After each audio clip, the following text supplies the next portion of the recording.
আসসালামু আলাইকুম বন্ধুগণ, কেমন আছেন সবাই? আশা করি সবাই ভালো আছেন। আমিও আলহামদুলিল্লাহ আল্লাহর রহমতে ভালো আছি। মেঘলা আকাশ, চারিদিকে মনোরম আবহাওয়া। আপনাদের একটু বাইরের দৃশ্যটা দেখাই। গ্রামের পরিবেশ বুঝতে পারছেন, যারা শহরে আছেন তারা এই পরিবেশ কখনো কল্পনা করতে পারবে না। তো যাই হোক, এই হচ্ছে আমাদের গ্রাম বাংলা। তো আজকে আমি আপনাদের সামনে একটা বক্তব্য নিয়ে হাজির হয়েছি। একটা বিষয়, একটা বেকারত্ব দূর করার জন্য আমাদের যুব সমাজ, আমাদের শিক্ষিত সমাজের জন্য, যে আমরা তো দেখতে পাচ্ছি আজকে সরকারি চাকরির কি অবস্থা।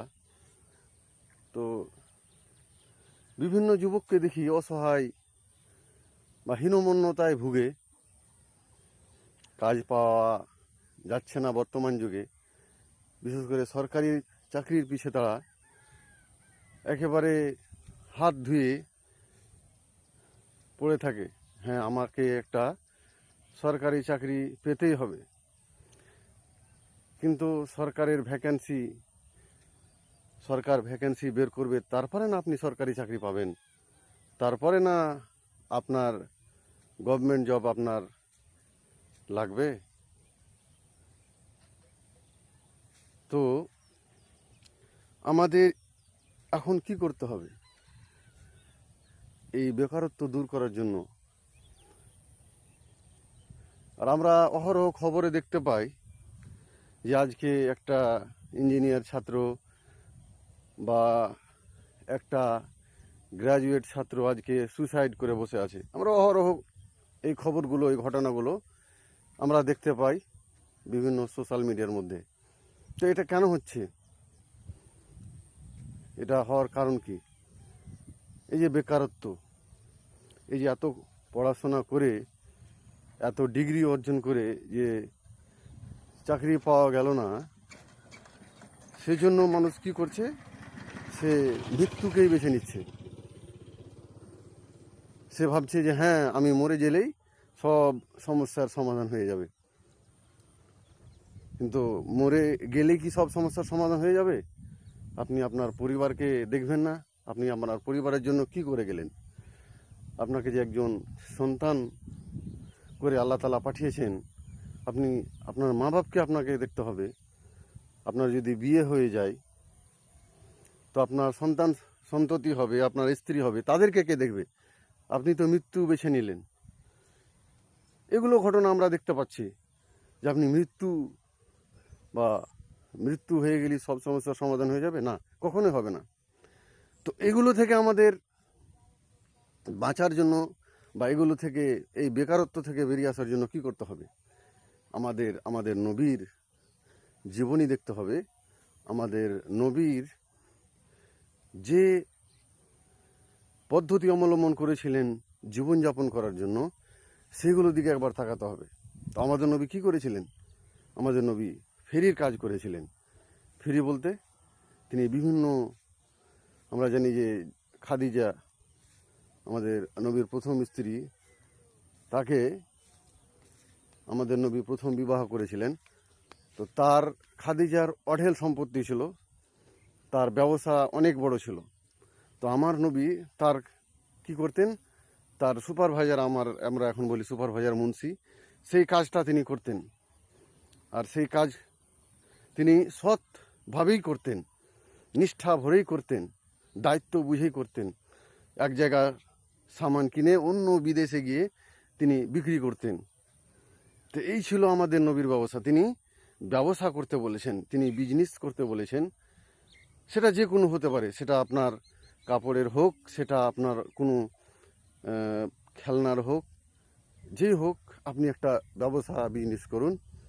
তাহলে আপনার এই বেকারত্বের থেকে আপনি বেরোতে পারবেন। আর আপনি যে হীনমন্যতায় আমাদের এই ছাত্র সমাজ, বিশেষ করে যারা গ্র্যাজুয়েশন করে বসে আছে বা বিএড ডিএড বা আপনারা বলেন ইঞ্জিনিয়ারিং করে বসে আছে, আমাদের শরমটা কোথায়? হ্যাঁ, এক দুদিন বা 3-4 দিন এভাবে আমাদের একটু অসুবিধা হবে যে আমরা এত ডিগ্রি করেছি, আমরা এই শেষ পর্যন্ত এই কাজটা করব। হ্যাঁ, আমাদের এটাই করতে হবে, কেননা মৃত্যু থেকে আমাদের একটু সম্মান, একটু ইগোটা আমাদের ছেড়ে আমাদের কি করতে হবে? আমাদের ফেরির কাজটা করতে হবে, যে কাজটা আমাদের নবী সাল্লাল্লাহু সাল্লাম করেছেন।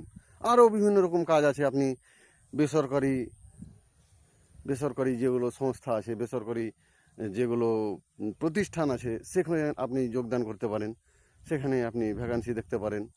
আপনার আশেপাশের লোকগুলোকে বলেন, যারা বাইরে যায় তাদেরকে বলবেন যে আমাদের একটা কাজ দরকার।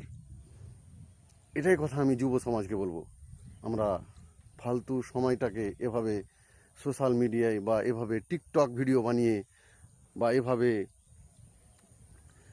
ফ্রি ফায়ার বা পাবজি খেলে এভাবে আমরা সময় নষ্ট করব না, আমরা গুনাহ কামাবো না। আমরা আমাদের পরিবারের জন্য, আমাদের দেশের জন্য কিছু করে যাব, তাহলে হলেন আপনি একজন সফল ব্যক্তি। আর আল্লাহ তাআলা কখনোই যারা পয়সায়, যাদের পয়সা নেই, ফকিরকে আল্লাহ তাআলা কখনো পছন্দ করেন না।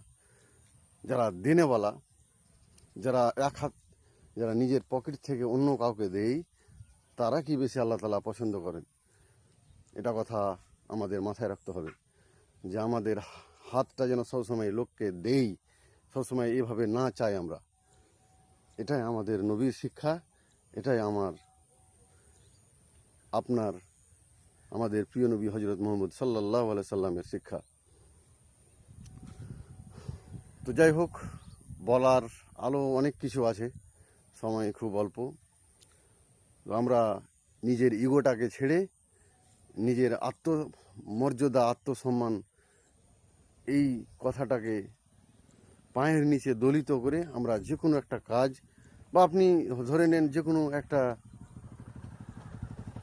স্টার্টিং করতে পারেন, যে কোনো ধরে নেন হাতের কাজ শিখতে পারেন। যেমন ধরে নেন, যেমন আমি হালকা ফুলকা একটু মেডিসিন নিয়ে প্র্যাকটিস করি পড়ার সাথে সাথে। আর সরকারি চাকরির এগুলো তো আপনি দেখতে পারেন, এগুলোতে আপনি বুঝতে পারেন যে কোনো, খালি যে আপনাকে শিক্ষক হতে হবে, যে আপনি বিএড ডিএড করেছেন, আপনি শিক্ষকই চাকরি নিতে হবে, কে বলেছে? আপনি অন্য কিছু দেখেন, আপনি কোনো কামারের কাজ বা হাতুড়ির কাজ শিখেন, এভাবে দেখেন। অনেক আমাদের এলাকায় দেখতে পাই অনেক বিএড ডিএডের ছাত্র এভাবে স্টিলের ফার্নিচার করে বসে আছে। তো তারা কি ভাবে? তারা তো বলতে পারতো যে আমি এতখানি পড়াশোনা করি, তো আমি এই কাজটা কেন বাঁচবো? তো না, অবশ্যই না। এটা করলে তারা তো পথে বসে যাবে, তাদেরকে হাত পাততে হবে। তো ওই যে বললাম যে আল্লাহকে কখনো হাত পাতা লোক পছন্দ নয়। তা আমাদের কি করতে হবে? সবসময় দেওয়ার মতন অভিজ্ঞতা, দেওয়ার মতন আমাদের সামর্থ্য হতে হবে। তো এই কাজগুলো আমরা করতে পারি, তাহলে আমাদের এই বেকারত্বের সমস্যার সমাধান হবে ইনশাআল্লাহ। তো যাই হোক, ভিডিওটা যদি আপনাদের ভালো লেগে থাকে, ভিডিওটা অবশ্যই আপনার গ্রুপে বন্ধুদের সাথে শেয়ার করবেন, যাতে করে সবাই জানতে পারে, সবাই বুঝতে পারে তাদের কি দায়িত্ব, তাদের কি কর্তব্য নিজের পরিবারের উপর, নিজের সমাজের উপর, নিজের দেশের উপর। ভালো থাকেন সবাই। আসসালামু আলাইকুম ওয়া রাহমাতুল্লাহি ওয়া বারাকাতুহু।